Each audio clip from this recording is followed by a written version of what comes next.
Alright, what's going on, Pixel Nation, and welcome to the third episode of Kit Switch.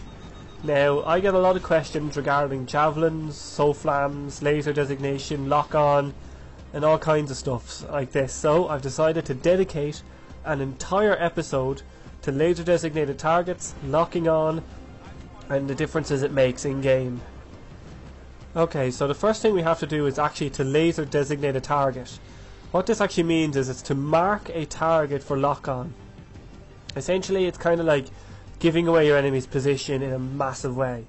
One piece of equipment that can do this is the SOFLAM, which is a pair of what look like tripod mounted binoculars, and you set them up and the recon can take control. It has a full 360 degree turning.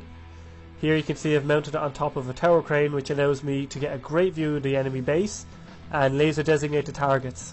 Now you get 10 points for every target designated. Now you'll see a little icon appear over them and the thing will start making a loud beep. Now the cool thing about the SOFLAM in particular is that if I just point it towards their base, if they drive in the view of the SOFLAM in towards the centre of it, it'll automatically laser designate the targets for lock-on. Okay, so you can see here I'm trying to counter snipe with the M98B, but you will notice that my target, or my SOFLAM, is still laser designating. You can see markers with the target on them. This means that they have drove in front of it and the laser designator will automatically target any vehicles that happen to fly into it or drive through it. So in other words, you can set this up pointing at the enemy's deployment entrance, and as they drive out they'll automatically get laser designated. Another way to laser designate targets is with the CITV station in the tank. This is the final tank unlock and behaves almost identical to the SOFLAM.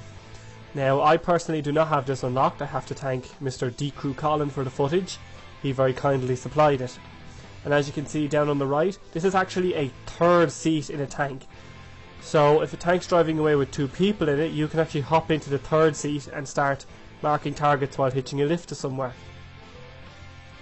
Now the CITV station is incredibly powerful when combined with guided shells, because when you laser designate a target, flares are ineffective. Now there are a couple of other ways you can laser designate targets, such as laser pointers and helicopters.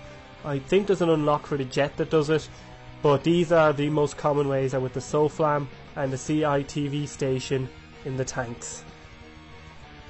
Now when locking on to a laser designated target, just point at it and you can shoot. You don't need a line of sight, which is an excellent thing, so you can lock on through as many things as you need. Now also, when you shoot at a laser designated target, the javelin behaves slightly differently in that it does a top-down attack, meaning that the javelin will shoot up into the air and then try and fall down on top of a tank. Obviously if the tank's a long way away, it's going to go at an angle, and if it hits a pole or a building or something, the missile does get blown up.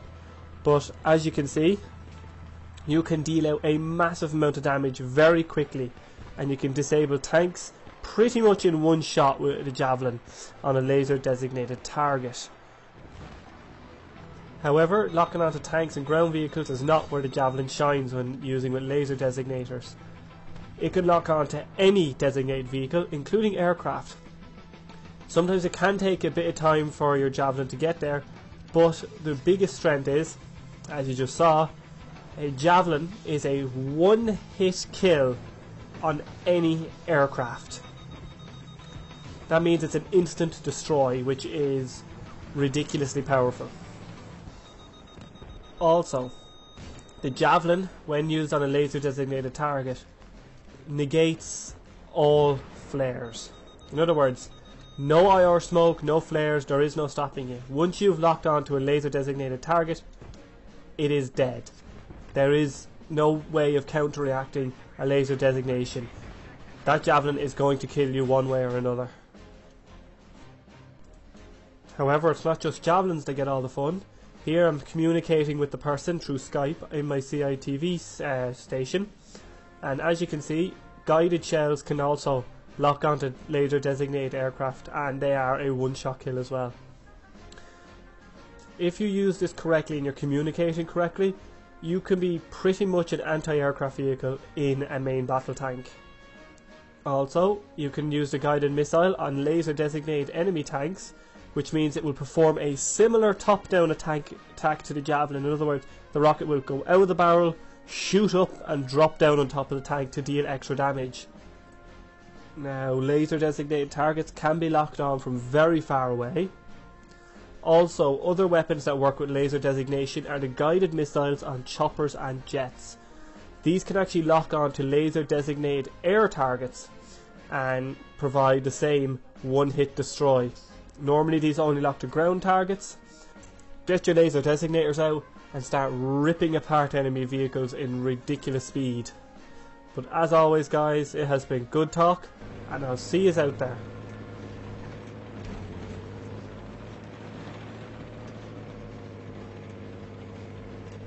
Also, if you can't laser designate a target, just shoot it with the tank shells.